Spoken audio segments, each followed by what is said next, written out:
सबसे पहले तो वेजानाइल फ्लूइड जो होता है वो भी मैटर करता है। अगर वहाँ पर फ्लूइड अच्छे से है और आपको थोड़ा सा वहाँ पर अच्छे से मिल रही है, मतलब बेसिकली वहाँ पर आपको थोड़ी बहुत ग्रीसीनेस मिल रही है, तो ग्रीसीनेस आपके टाइम पीरियड को बढ़ा सकती है। ठीक है, अगर ग्रीसीनेस कम मिल रही है तो आपके टाइम पीरियड को शॉर्ट कर सकते हैं। तो इसीलिए चाहे हमारी टेक्स्ट हो, चाहे कहीं पे भी मेंशन किया जाता है, फोर प्ले को थोड़ा सा इम्पोर्टेंस दी जाती है। एक बड़ा क्वेश्चन हमेशा बना रहता है कि साइज कितना होना चाहिए? Does size really matter? देखो, मैं पॉडकास्ट में नहीं बोलूँगा, नहीं तो सब अपना स्केल लेकर बैठ जाएंगे।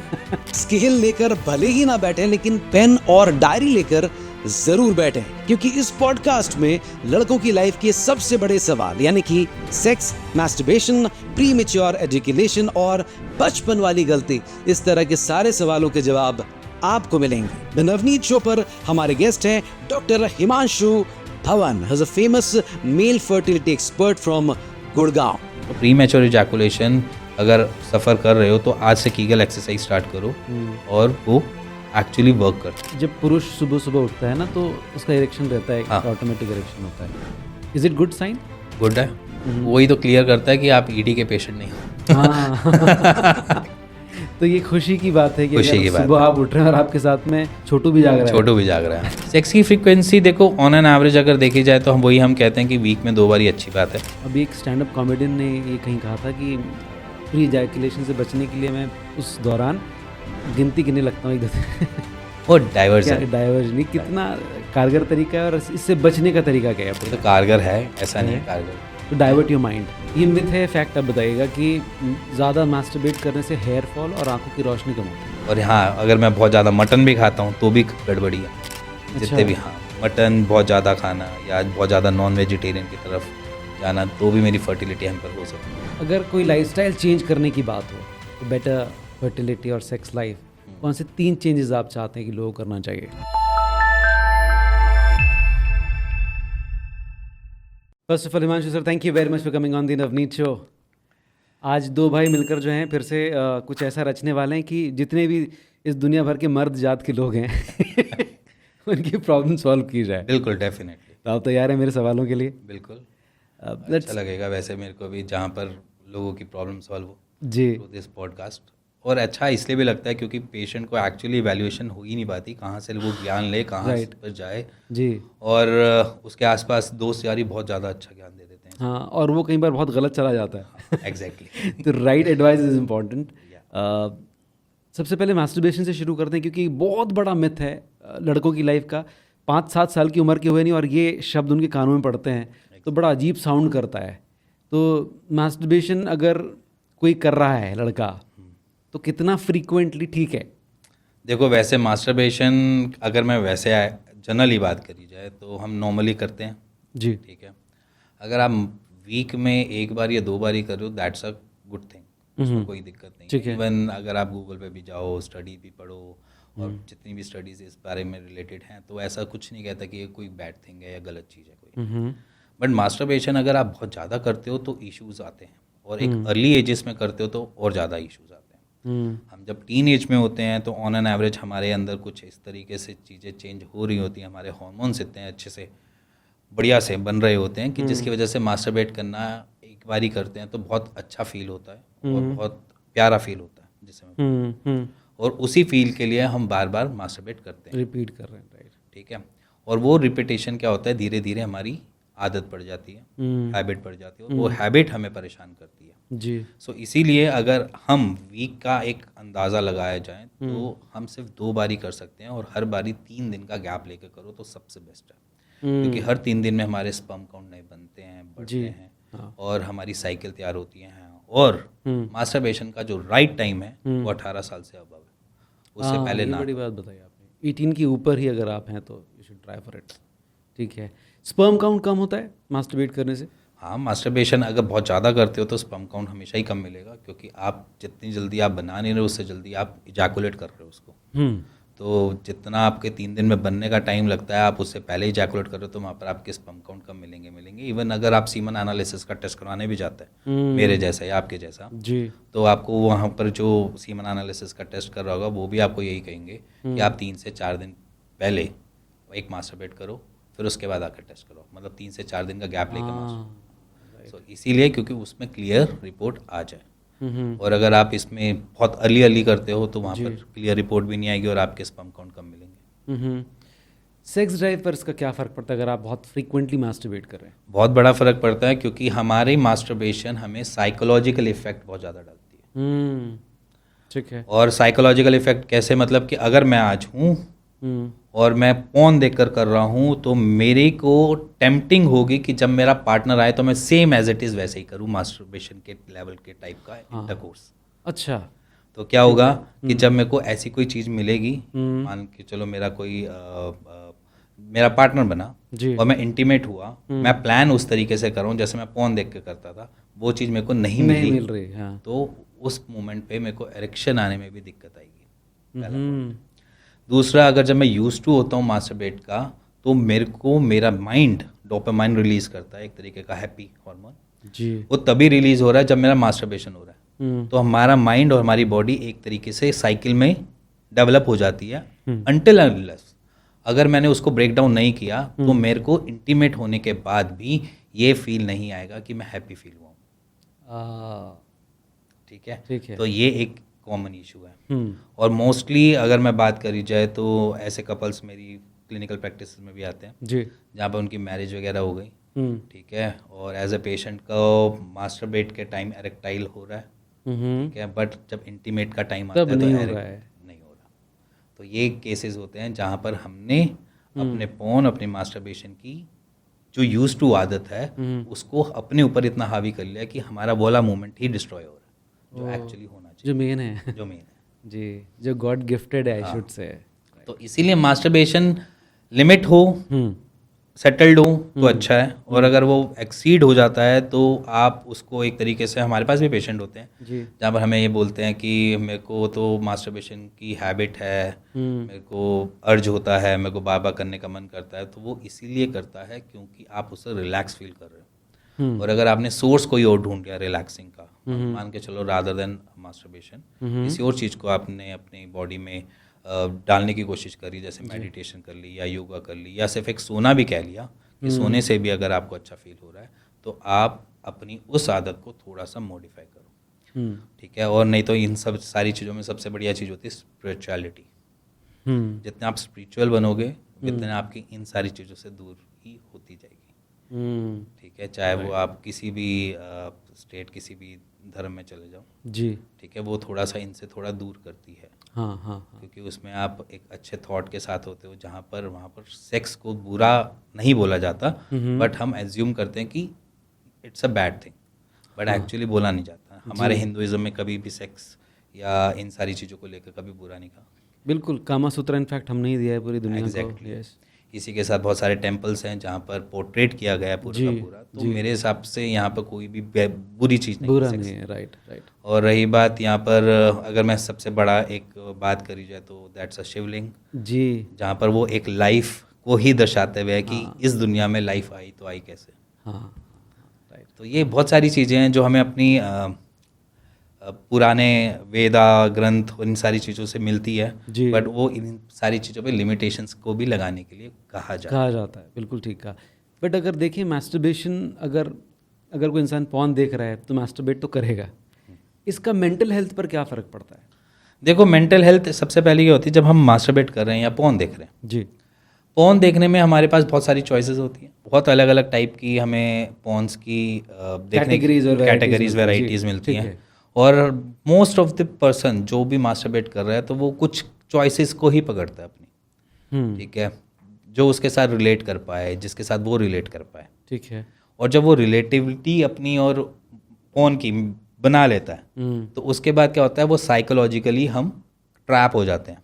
ठीक बात। अगर वो रिलेटिवली वो रिलेशन अगर मैं अपनी वाइफ या अपने पार्टनर कोई भी के साथ नहीं बना पा रहा या बोली चीज़ें नहीं मिल पा रही, उस तरीके से रिलेशन नहीं बन पा रहा, तो मैं इंटीमेट होते ही एरेक्शन की इश्यूज को अराइज कर ही दूंगा। ओह, ठीक है, तो मेंटली कहीं ना कहीं इफेक्ट तो कर रहा है। पूरा टोटली पड़ता है। फोन देखना लिमिटेशंस में कोई इशू नहीं है, बट अगर आप उसको रोज डेली देखकर मास्टरबेट कर रहे हो, that's a big issue for those couple जो 30 की एज में मैरिज कर रहे हैं, जो अपनी मैरिज 28-29 में प्लान कर रहे हैं, उनके लिए इश्यूज क्रिएट हो जाते हैं। जी। और अगर आप ऐसे हो कि 24-25 में हो तो वहाँ पर ऐसा हम डिस्टर्बेंस कम देखते हैं एज़ कम्पेयर टू जिनकी एज बढ़ जाती है और वो मैरिज की तरफ जा रहे होते हैं, तो वहाँ पर इश्यूज ज़्यादा आते हैं। या फिर उनकी लाइफ में कभी पार्टनर ना रहा हो और उन्होंने अपनी जितनी भी टाइम निकाला हुआ पूरी जवानी ऐसे ही निकाल दी है मास्टरबेट करके जी। तो उनके साथ इश्यूज आ जाते हैं। हाँ, राइट।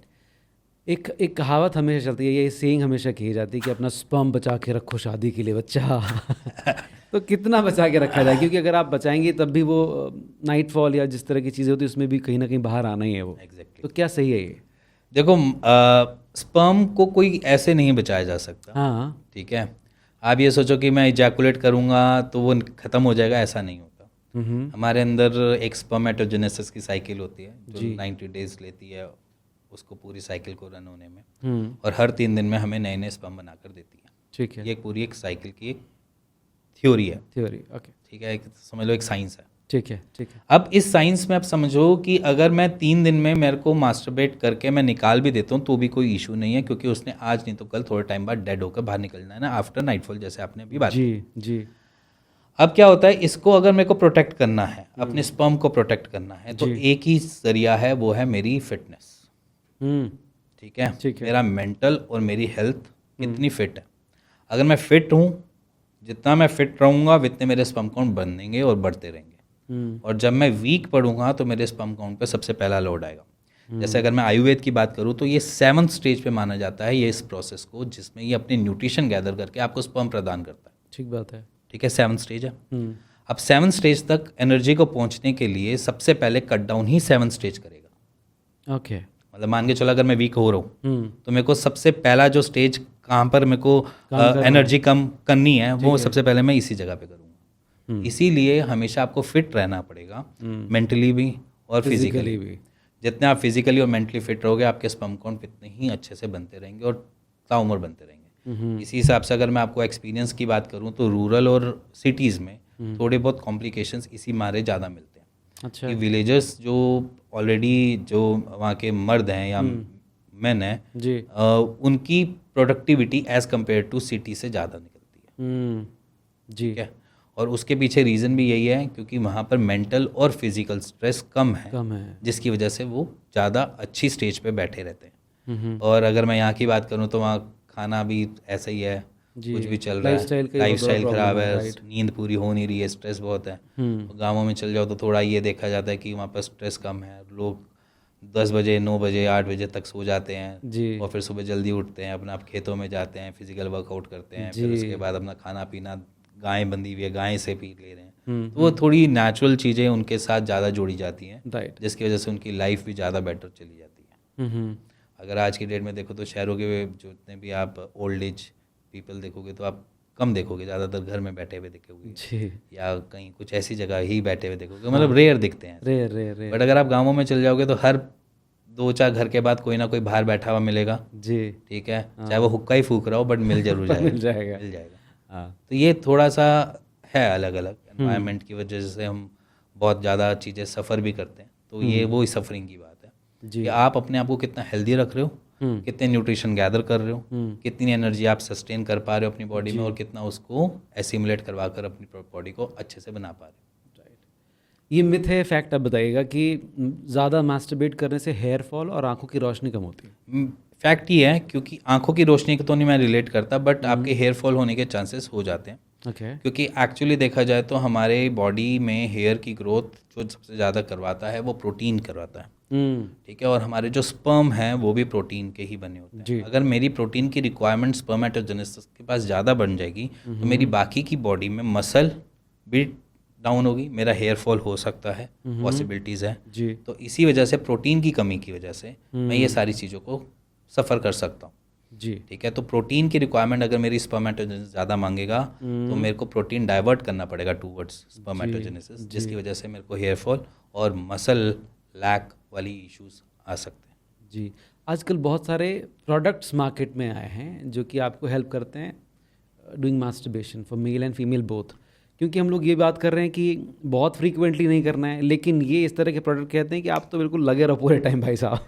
नहीं, देखो सही कितना गलत। एक्चुअली अगर मैं प्रोडक्ट की बात करूं तो देखो मार्केट में ही अब से नहीं है, बहुत लंबे टाइम से हैं जी, प्रोडक्ट, जी। इंडिया में अभी आए हैं इंट्रोड्यूस। हाँ।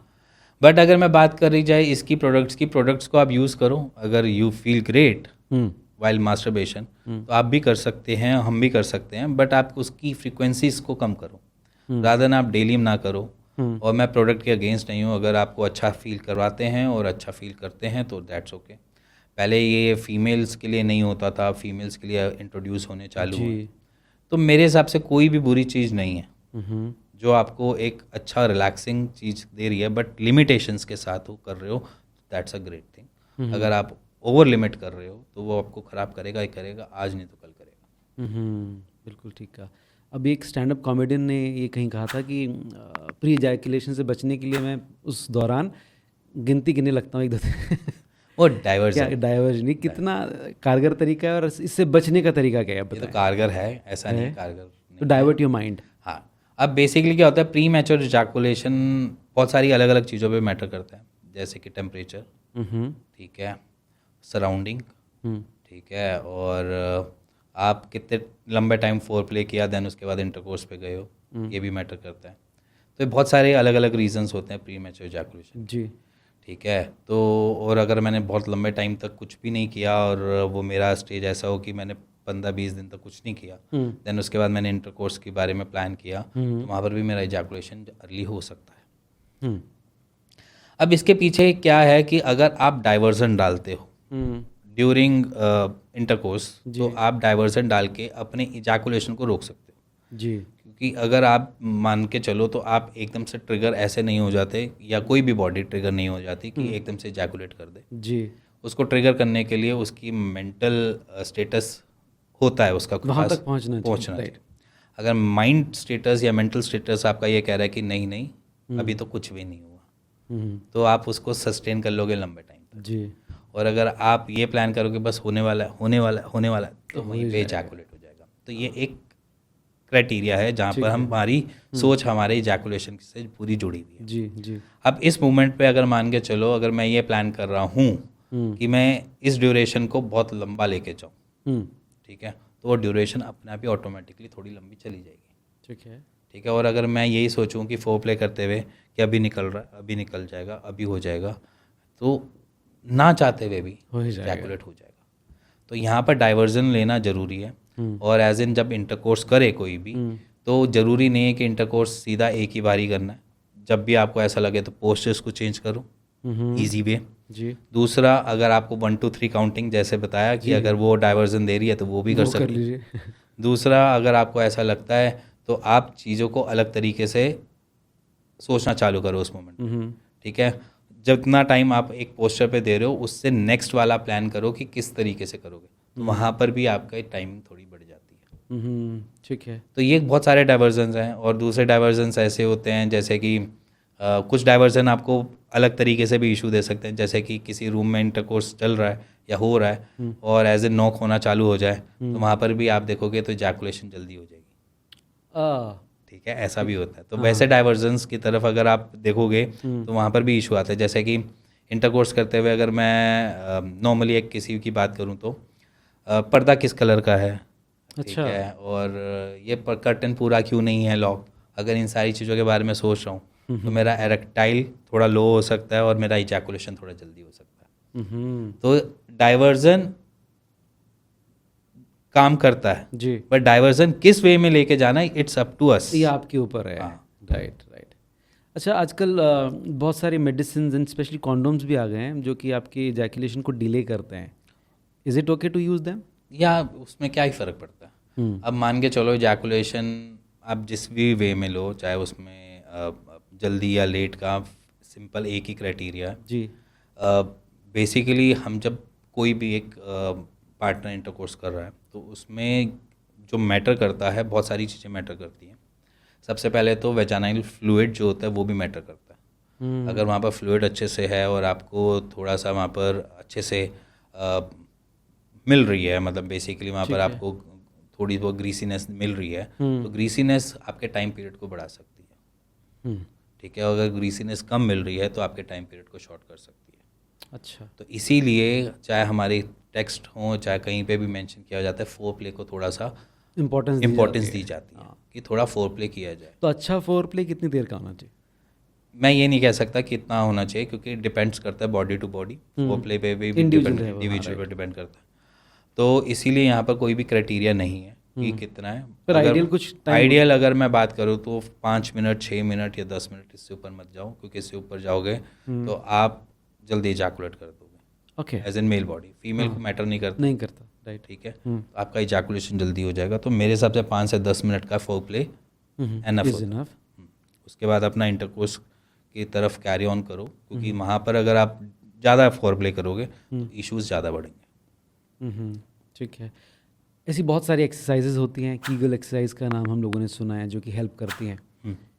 कौन सी एक्सरसाइज हैं, क्या तरीका है इनको करने का, थोड़ा सा प्लीज़ बताएं। देखो, कीगल एक्सरसाइजेज बहुत अच्छी हैं, मैं मना नहीं करूँगा, क्योंकि खुद भी मैं बोलता हूँ, सपोर्ट करता हूँ कीगल एक्सरसाइज को, क्योंकि कीगल एक्सरसाइजेज से हमें पेल्विक एरिया या ग्रोइन एरिया को स्ट्रॉन्ग बनाने की मदद मिल जाती है। ठीक है। हम जैसे नॉर्मल हैं, जिम जाते हैं और बाइसेप्स के कर्ल्स लेते हैं क्योंकि हमारे बाइसेप्स फूल जाए, मसल बन जाए। ठीक बात है।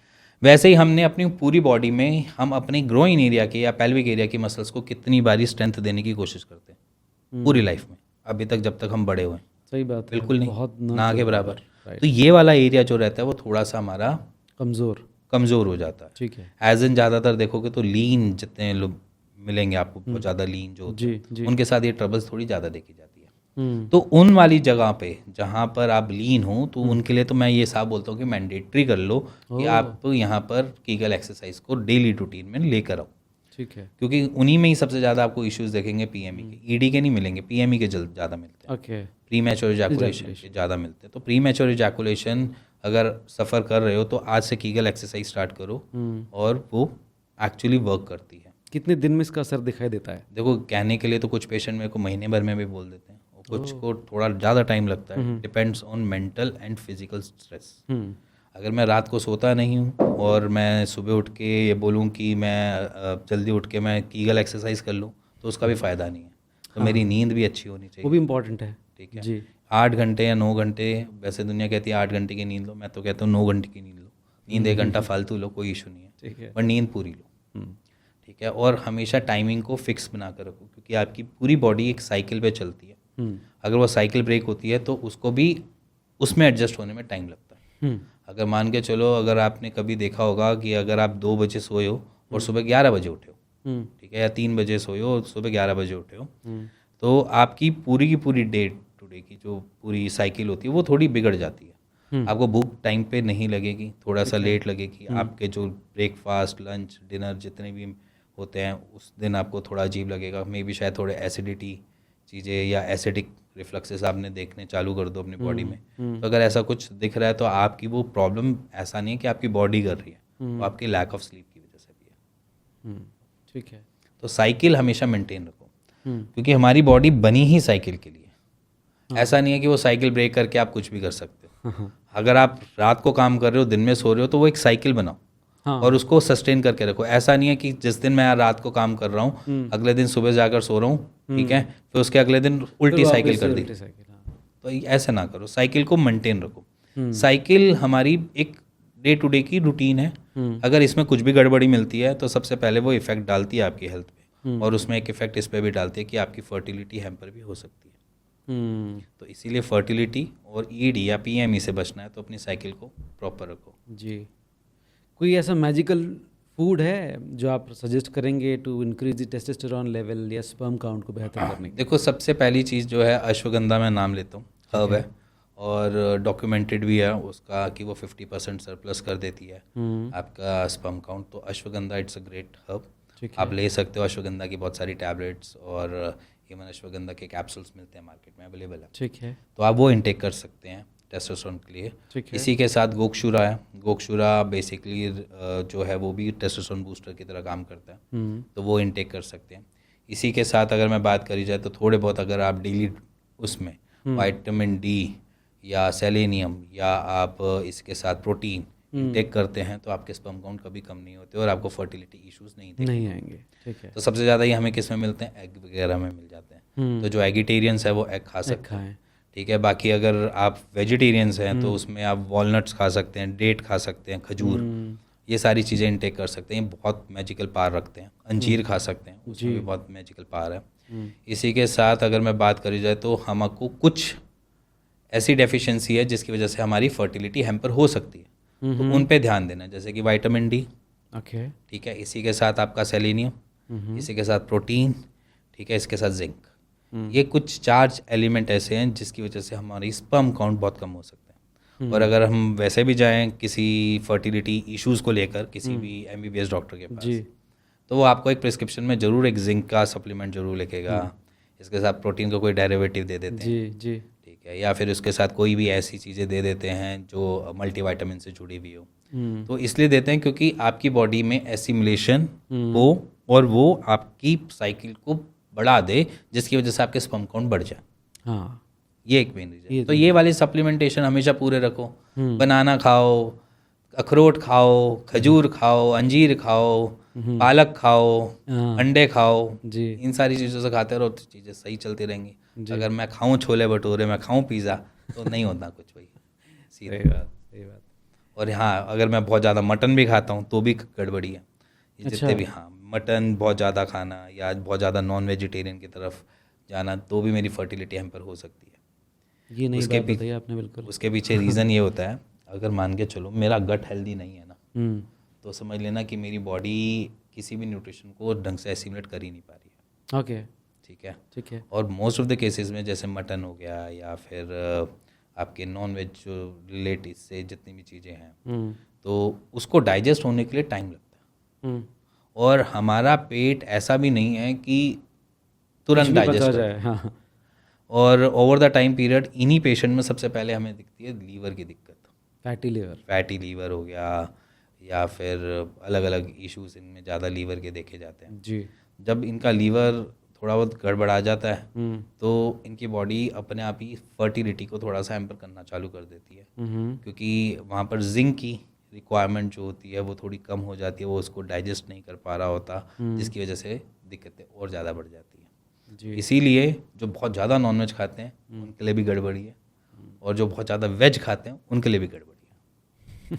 ठीक है, ठीक है, तो हमेशा हमें बीच का रास्ता चुनना चाहिए कि थोड़ा बहुत अगर खा लिया तो अंडे खा लिए, कोई इशू नहीं। थोड़ा बहुत अगर हमने कुछ फिश खा ली, कोई इशू नहीं। और थोड़ा बहुत हमने अखरोट वहाँ पर खा लिया, कोई दिक्कत नहीं। अंजीर खा ली, कोई दिक्कत नहीं। केसर खा लिया, कोई दिक्कत नहीं। जी, तो ये सारी चीज़ें रूटीन में होनी चाहिए। राइट, अब ये कुछ कहते हैं कि डेयरी प्रोडक्ट्स के बारे में, तो डेयरी प्रोडक्ट्स मेरे हिसाब से खाने चाहिए।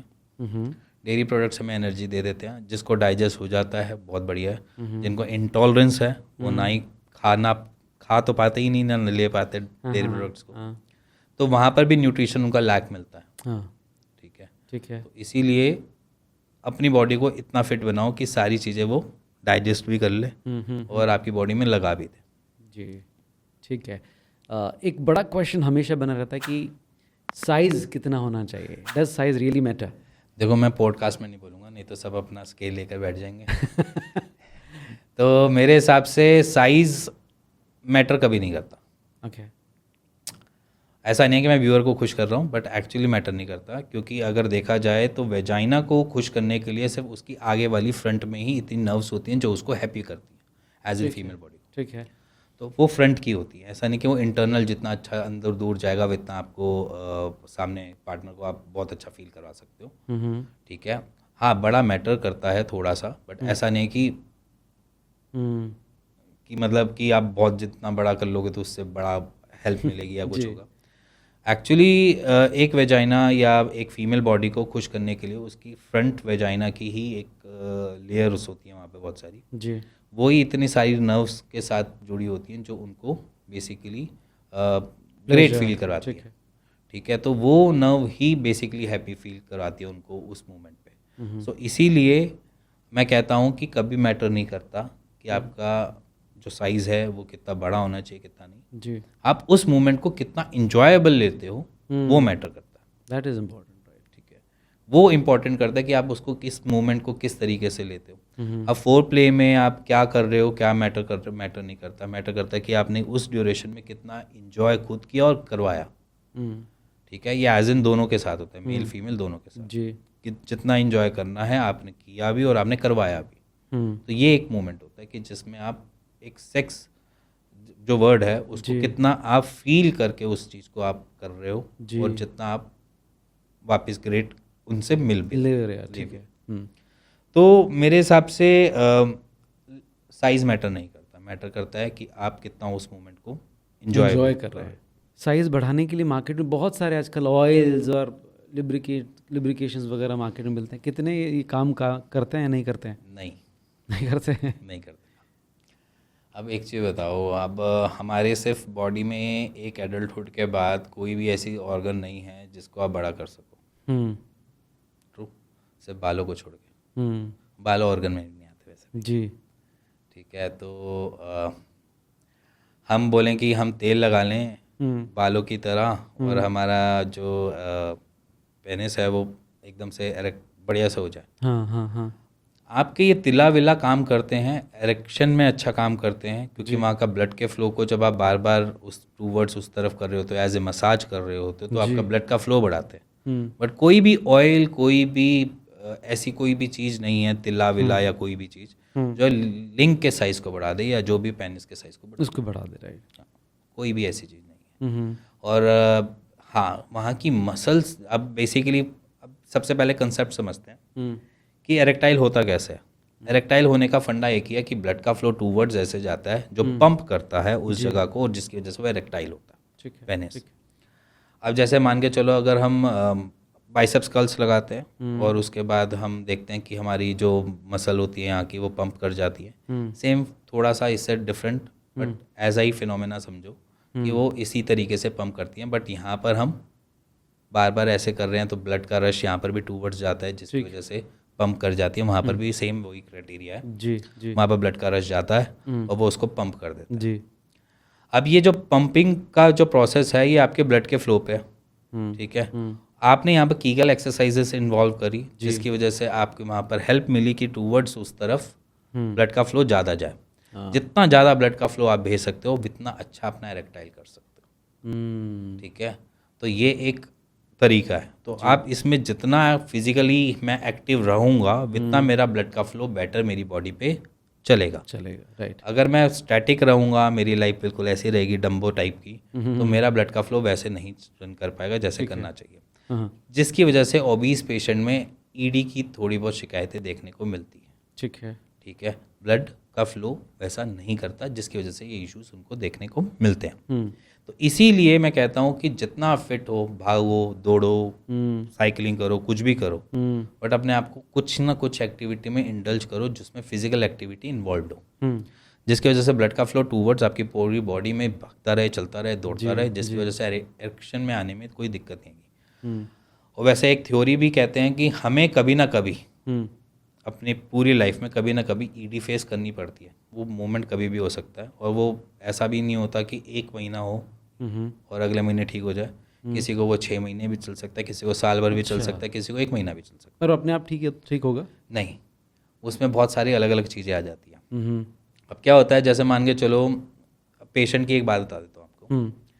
पेशेंट अपनी ड्यूरिंग पूरी लाइफ सही सेटल चला, सारी चीज़ें सही चली, उसकी मैरिज को 10 साल के आसपास हो गए। 10 साल के बाद अब उसको ईडी फेस हुआ, ठीक है। अब 10 साल के बाद ईडी जब फेस हुआ तो उसने क्या किया, अपने ईडी को इतना बारीकी से उसको करने लगा। उसके लिए उसने लौंग का तेल लगाया, दालचीनी का तेल लगाया, पता नहीं क्या क्या लगाया, ठीक है।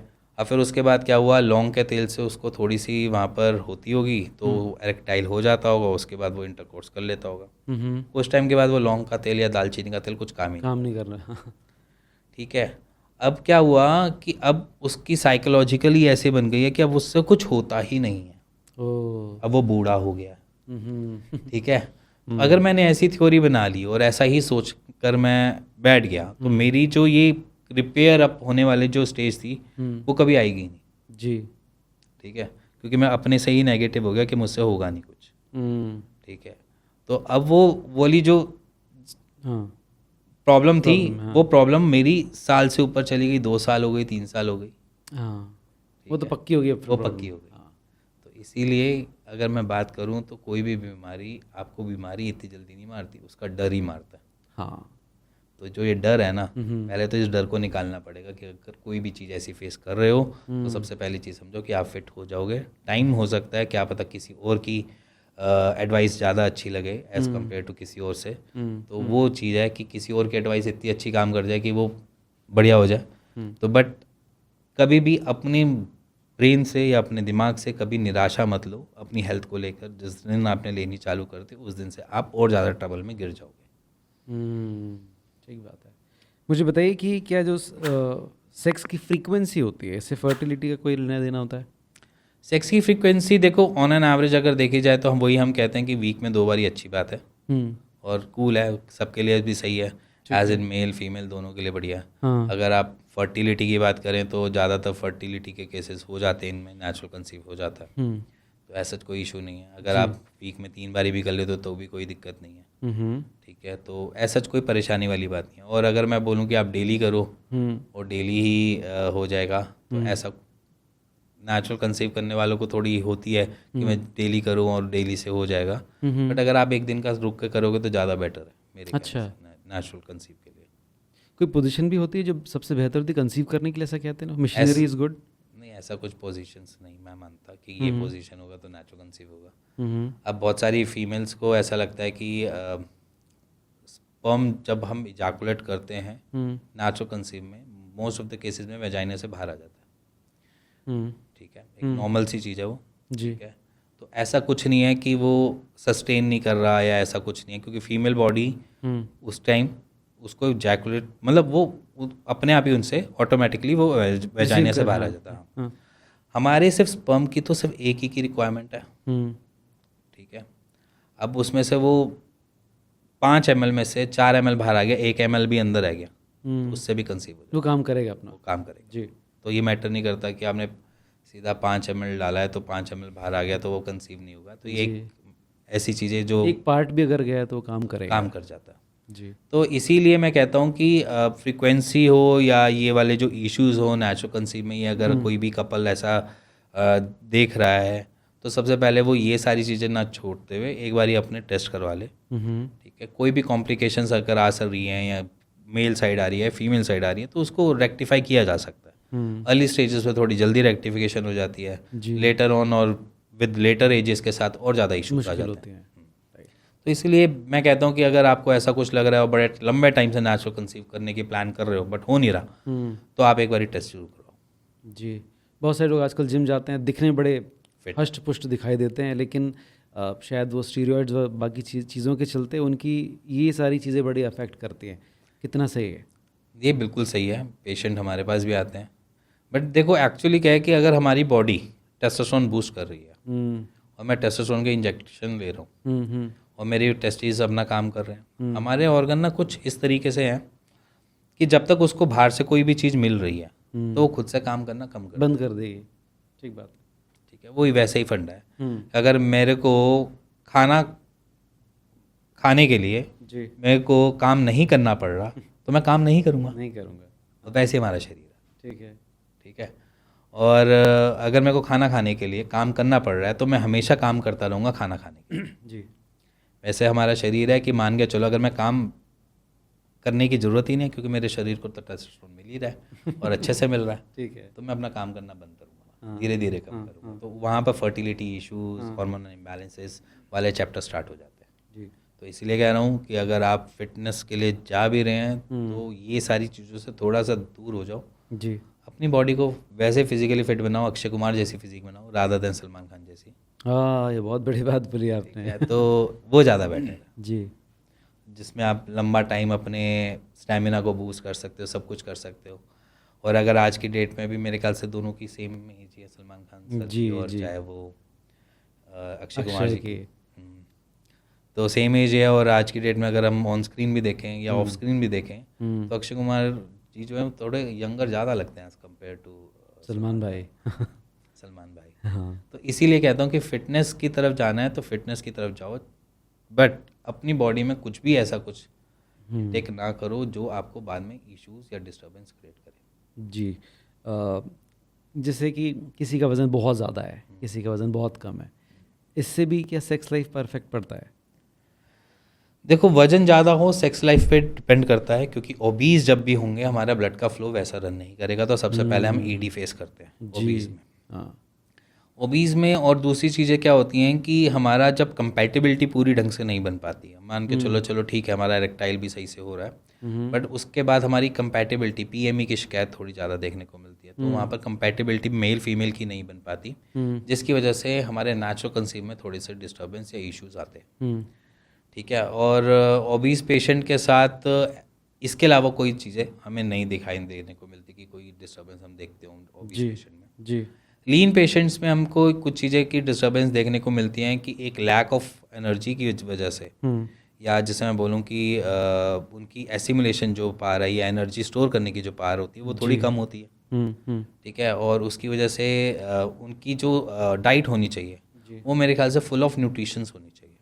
ठीक है। लीन हो तो फुल ऑफ न्यूट्रिशंस वाली लो। उसमें क्या है, क्योंकि आपकी बॉडी ऐसी नहीं बनी हुई है जिसको एनर्जी स्टोर करने की आदत है। ठीक है। ठीक है, और जब तक वो एनर्जी स्टोर नहीं कर रहा तब तक वो आपको एनर्जी हर टाइम देगा भी।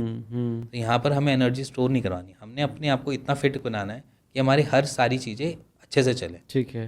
तो लीन जितने भी होते हैं वो अपने जितने भी मील खाते हैं उसमें कोशिश करें कि दालें हों, ठीक है, और खाने में अच्छी अच्छी चीज़ें हों, मतलब प्रोटीन्स हो, विटामिन डी हो, सेलेनियम, ये सारी चीज़ें होनी चाहिए जी। क्योंकि वहाँ पर स्टोरेज नहीं है हमारे पास। ठीक है, तो स्टोरेज नहीं है तो ज़्यादा हमें काम करना पड़ता है थोड़ा अपनी डाइट को लेकर, क्योंकि उनकी एपेटाइट सही होती है। जी। ठीक है, मोटा बंदा कम खा रहा है आज की डेट में, पतला बंदे की डाइट अच्छी होती अच्छी है, राइट। तो डाइट अच्छी होने का मतलब यही है कि आप डाइट जो भी खा रहे हो आपकी बॉडी में पूरा ढंग से स्टोर नहीं हो रहा, एनर्जी स्टोर नहीं हो रही, आप सीधा खाते हो और वो एनी हाउ करके निकल जाता है। ठीक है, तो इसीलिए मैं कहता हूँ कि लीन हो या ओबीज़ हो, सबसे बड़ी ये चीज़ है कि जो ओबीज़ है वो अपनी हेल्थ पे ध्यान दे दें और अपनी डाइट को थोड़ा सा कॉन्शियसली ध्यान दे, क्योंकि उसी की एनर्जी से वो अपनी सारी चीज़ें बनाएगा। तो दोनों की स्टेजेस में अगर कोई भी ऐसा इशू आता है, फर्टिलिटी वाला इशू, तो उनकी एक बॉडी का भी इशू हो सकता है, चाहे वो लीन हो चाहे वो ओबीज़ हो। ठीक है।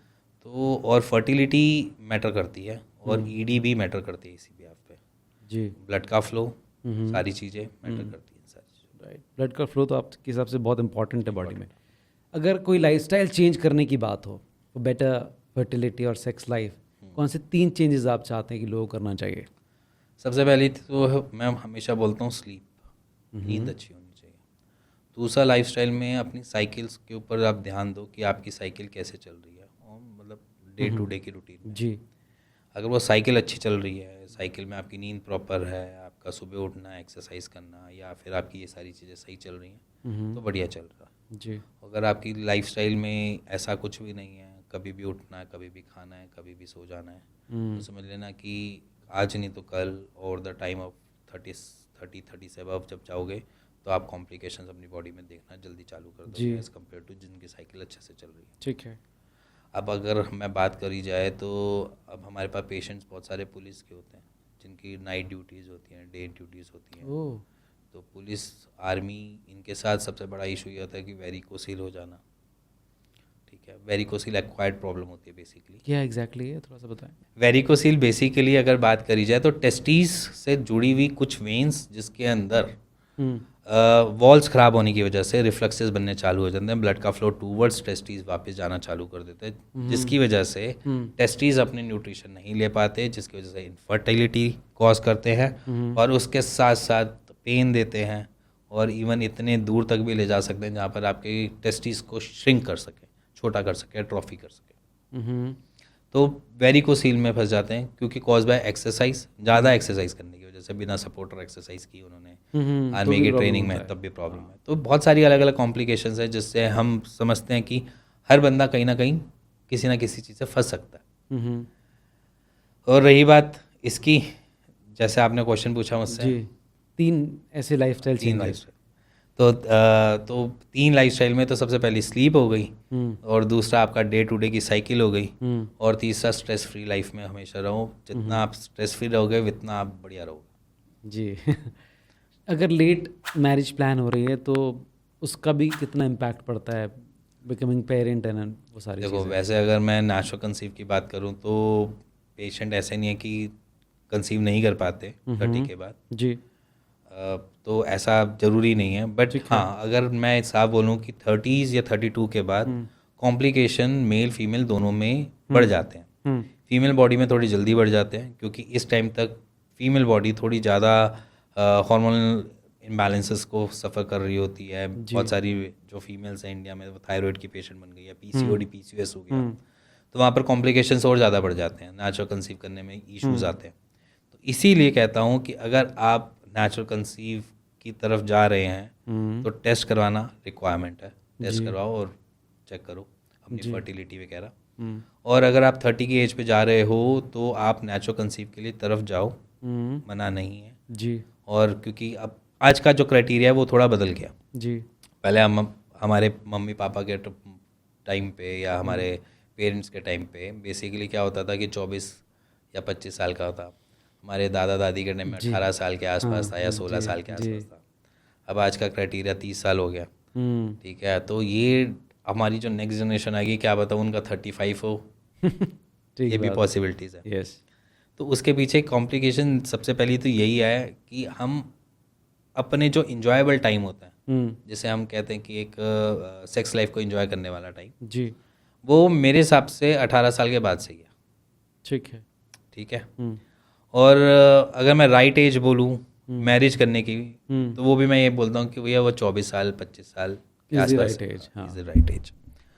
अब 30 एज में क्या होता है कि एट द टाइम ऑफ 30 हम बूढ़े हो रहे हैं और इस मोमेंट तक हम एज सच सेक्सुअली इतने एक्टिव नहीं होते जितने हम एट द एज ऑफ हो सकते थे। हाँ, राइट। एज एन देखा जाए तो 18 साल में हम, मेरे ख्याल से 17-18 में तो हम अपने स्कूल गोइंग बच्चे हुए। जी।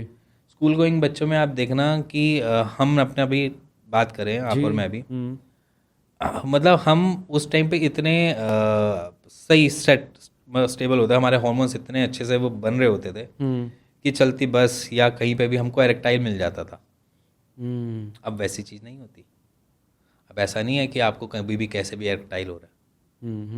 ये मेरे को भी नहीं है ऐसा एरेक्टाइल। जी। एट द एज ऑफ हम 35 पहुंच गए हैं। जी। ठीक है, और ऐसा नहीं कि एरेक्टाइल पहले जैसा मिल जाए हमें, नहीं मिलता। वो ऑब्वियस ही बात है, हम एज के इतने अबव आ चुके हैं जहाँ पर हमारी एरेक्शन और हमारी ये सारी चीज़ें थी, चाहे हार्मोन्स चाहे ये सारी चीज़ें, वो अब सपोर्ट करना धीरे धीरे कम करती है। तभी तो बुढ़ापा बोला जाता है। जी।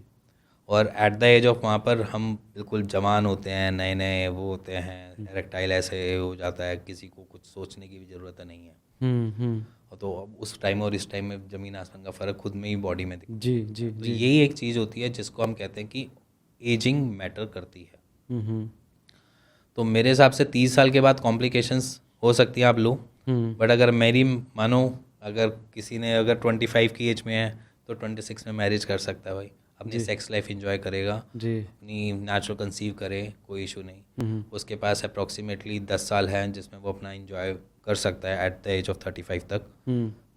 उसके बाद चलो कोई बात नहीं, कभी कभार नहीं भी हुआ तो कोई इशू नहीं। तो एट द एज ऑफ 35 तक हम बड़े सही चलते हैं। उसके बाद थोड़ी थोड़ी कॉम्प्लिकेशंस देखने को मिल आती है। अभी इरेक्शन इरेक्टाइल की बात करी आपने, तो मेरे ख्याल से जब पुरुष सुबह सुबह उठता है ना तो उसका इरेक्शन रहता है, ऑटोमेटिक इरेक्शन होता है। Is it good sign? Good है। वही तो क्लियर करता है कि आप ईडी के पेशेंट नहीं हो। हाँ। तो ये खुशी की बात है कि अगर सुबह आप उठ रहे हैं और आपके साथ में छोटू भी जाग रहा है। छोटू भी जाग रहा है, एग्जैक्टली। ठीक है। वो एक हमारा साइन है कि हम ईडी के पेशेंट नहीं हैं। वो चीज़ें अगर कम हो तो फिजियोलॉजिकली हम ईडी के पेशेंट हैं। हाँ, राइट। तो अगर किसी के साथ कॉम्प्लिकेशंस हैं, शादी करने वाला है, तो उसके पहले कौन से टेस्ट हैं जो उसको करा लेना चाहिए? सबसे पहले तो मैं एक ही चीज़ बोलूँगा, सीमन एनालिसिस का टेस्ट करवा लो। सीमन एनालिसिस के टेस्ट से क्लियरिटी मिल जाती है कि आप फर्टाइल हो या नहीं, ठीक है, एज इन मेल बॉडी में। ठीक है, और मैं इसलिए भी बोलता हूँ क्योंकि आफ्टर कुछ केसेस ऐसे भी हैं जहाँ पर डाइवोर्स केसेस भी हुए हैं। बहुत फ्रिक्वेंट है। ठीक है, जहाँ पर फिर वहाँ पर वो अलग चीज़ों का सिनेरियो अलग तैयार होता है। वो कोर्ट रूम में जाना, फिर 4 लोगों के सामने वो चीज़ें होना, वो बड़ा एम्बैरेसिंग होता है। और अगर आप ऐसा कोई रिपोर्ट में निकलता भी और आप एज एन रिलेशनशिप में भी हैं तो अपनी सामने जो भी पार्टनर है उसको क्लियर करो कि भैया ये इशू मेरे साथ है। जी। वो एक्सेप्ट करते हैं तो आपकी गाड़ी ज़िंदगी भर कभी नहीं टूटेगी। और अगर वो एक्सेप्ट नहीं करते हैं तो फिर समझ लेना कि आपकी गाड़ी आगे चल के हिचकोले मारेगी। तो इसलिए कहता हूँ कि अगर आप टेस्ट करवा लेते हो वेल एंड गुड है, आपकी आने वाली लाइफ जो है कॉम्प्लिकेशन से बच जाएगी जी। और मैं वैसे भी बात करूँ तो बहुत सारे ऐसे केसेस आते भी हैं हमारे सामने कि मेरे को डाइवोर्स होने वाला है, मेरे को बचा लो, मेरा डाइवोर्स रुकवा लो, मेरे कुछ स्पर्म काउंट दिला दो। ऐसे केसेस हमने देखे भी हैं। तो हम वहाँ पर वही चीज़ बोलते हैं कि ऐसी अगर कॉम्प्लिकेशंस होती हैं तो वहाँ पर सबसे पहले जो हाथ जो फील करता है वो एक मेल भी उतना ही करता है और बहुत परेशान होता है, रोते भी हैं, परेशान भी होते हैं और नेक्स्ट लेवल की एक नेगेटिविटी के साथ चल रहे होते हैं क्योंकि उनको हर जगह से कुछ ना कुछ परेशानियाँ मिल रही होती हैं जी। फैमिली अलग, बंदे अलग, फिर अगर कोर्ट में चला गया तो कोर्ट में माहौल अलग। हाँ। एक बड़ी कॉमन प्रॉब्लम आजकल देख रही है, शायद लाइफस्टाइल का एक रीज़न होगा, नील स्पर्म काउंट। आपके पास कभी इस तरह के पेशेंट्स आते हैं, उसके पीछे क्या रीज़न होते हैं? देखो नॉर्मल सी बात है कि नील स्पर्म काउंट एक डिस्टर्बेंस है। जैसे मैं बोलता हूँ कि जैसे अभी सीमन एनालिसिस के टेस्ट की मैंने आपसे बात करी जी, तो ये उसी में ही आ जाता है कि पेशेंट को पता ही नहीं होता कि सीमन एनालिसिस में उनके नील स्पर्म काउंट पहले से आ रहे हैं और उन्होंने मैरिज प्लान कर लिया, उसके बाद उनका बच्चा नहीं हुआ, देन वो केस गया कोर्ट में, फिर अलग से अलग फिर डाइवोर्स।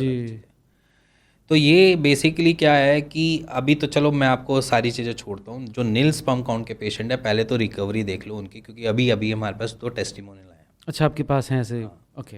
अभी सेम पेशेंट हैं जो नील स्पर्म काउंट से रिकवर हुआ है। चलिए हम देखते हैं उन्हें एक बार। मैं आपके साथ शेयर करता हूँ, अगर आप चाहो तो पॉडकास्ट पे चला भी सकते हो। प्लीज़ दिखाएं, हम उसको यहाँ पर दिखाना ठीक है, तो आप वो पॉडकास्ट पे चलाओ और मेरे हिसाब से उन पेशेंट्स को भी थोड़ी सी राहत मिलेगी जहाँ पर नील स्पर्म काउंट आ जाता है।